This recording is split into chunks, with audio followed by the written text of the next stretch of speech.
Hello, Taurus! Maraming salamat po sa mga patuloy na nagsusupport sa channel. I truly appreciate you guys. Doon po sa mga bago, don't forget to click the subscribe button, smash the like button, comment below kung kayo nakaka-resonate, and hit that notification bell. Kung gusto nyo po ng dalawang reading po mula sa akin, please subscribe to the other channel sa ating international channel, that is Babaylanet TV, no? Nagla-live din po ako dun sa kabilang channel. So, kung gusto nyo makita ang mukha, no, sa likod ng mga kamay na ito, nandun din po tayo. Sumasagot po ako ng mga questions sa live, no?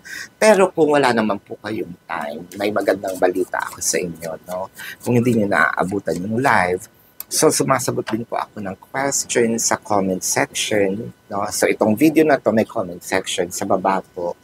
Paki-type ang inyong tanong as long as, no, answerable po siya ng yes or no. Ayan. So magsimula na tayo, Taurus. Taurus. So parang ngayon wala na tayong gana pero nag-i-stay tayo. Yun yung parang pinakaano niya eh. Gist nitong nangyayari sa iyo ngayon. So parang nandun ka sa sitwasyon na ayaw mong bumangon, ayaw mong magluto, no? Nawalan ka ng amor, kumbaga, no, sa taong mahal mo, kumbaga hindi ka masyado ding nagsasasalita, no? Hindi ka masyado ding kumbaga, bukod sa kumikilos dito, hindi ka talaga, kumbaga hindi ka nakikipag-engage, no?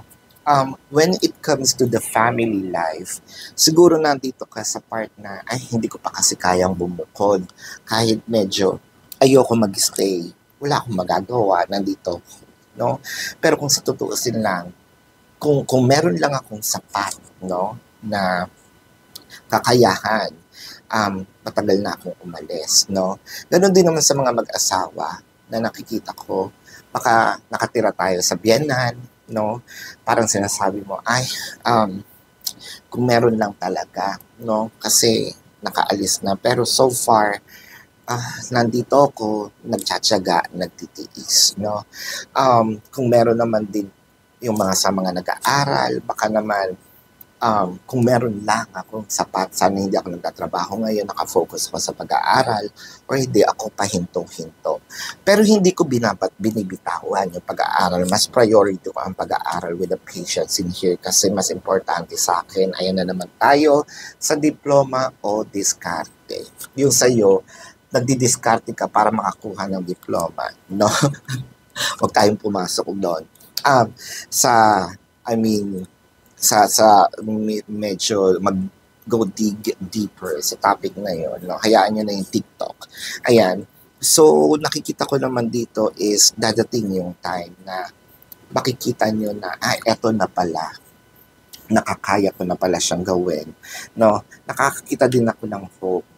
I can see with the lovers in here na susurpass mo or masusurpass mo yung challenges, no? Ang nakikita ko kasi kaya ka nag-i-stay din sa isang relasyon dahil siguro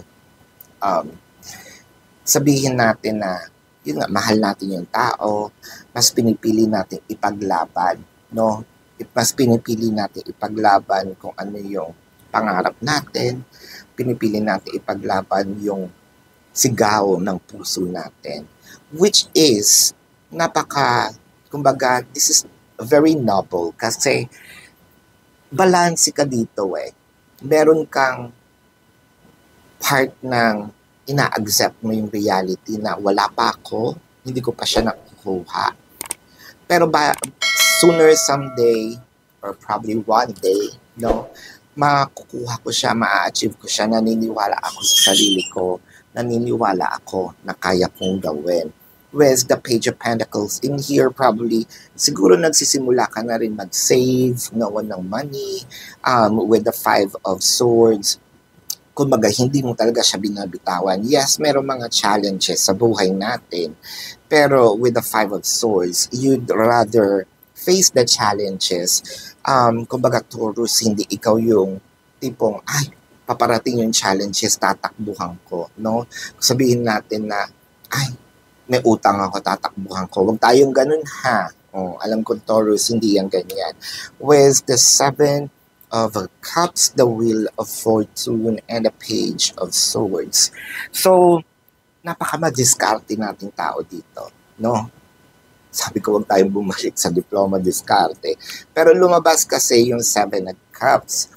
So parang lahat pinapasok mo, no? Lahat ng opportunities. Wala kang pinipili, magaang, mabigat na trabaho, as long as kumikita tayo ng pera, no? As long as ito yung makakapag-stabilize, no, ng ating savings, future, ganyan. Kung nakafocus ka naman doon sa romance, kumbaga, hinabaan mo yung pasensya mo dito. Pero hindi ka yung nandun sa, kumbaga, isang part lang ng pagkatao na, lagi akong pasensyoso. No? Minsan lumalaban ka, minsan meron ka naman din na sinasabi nating silent treatment, no? Minsan naman din pala sigaw tayo, ganyan. So, kumbaga, hindi din makita ng partner natin yung kumbaga, yung totoong ikaw, lalo na kapag nagagalit. Kasi hindi niya alam kung saang part ka biglang puputok, no? So nakikita ko naman dito kapag ganun yung ginagawa mo with the Page of Swords. So instead of kesa piliin ko, baka mamaya mali yung, kesa piliin ko na asarin siya, no? Baka mamaya iba yung mabunot ko, no? Hindi magpabor sa akin. Hindi ko nagagawin. So makakita ko dito ng agreement because of what you're doing, no?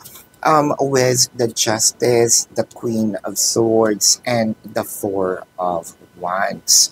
So, sa inyo, Taurus, ang nakikita ko dito yung pagpupursige. Nakikita ko talaga yung stability.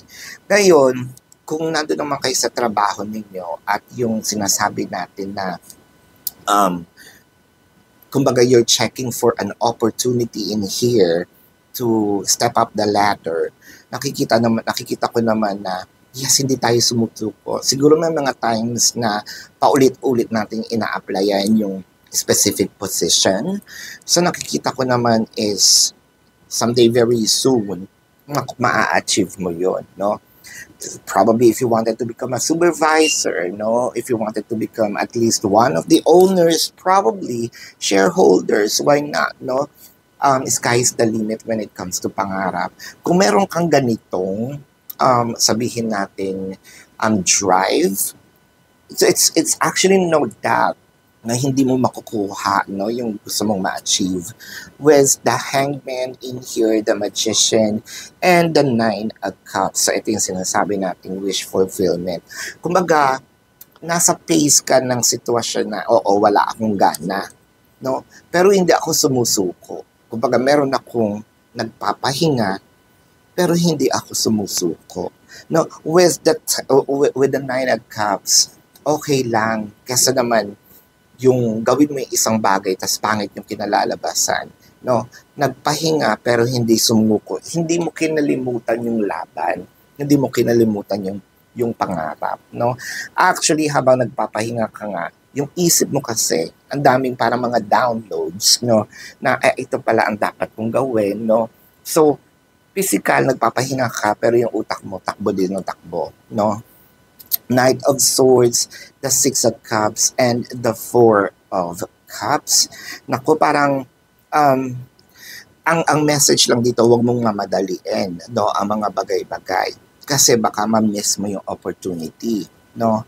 Baka mamaya magkamali tayo din ng bunot, magkamali tayo ng choices, kaya sayang naman yung pinaghirapan. Ngayon, ang pinaka-message mo dito is huwag kang gagawa ng isang desisyon kung kumbaga na-excite ka lang, kung galit ka, kung sobrang saya. Kasi minsan sa sobrang saya napapa-oo tayo, meron tayong mga nabibitawang mga salita dahil sa sobrang saya, tapos at the end of the day, bigla natin masasabi,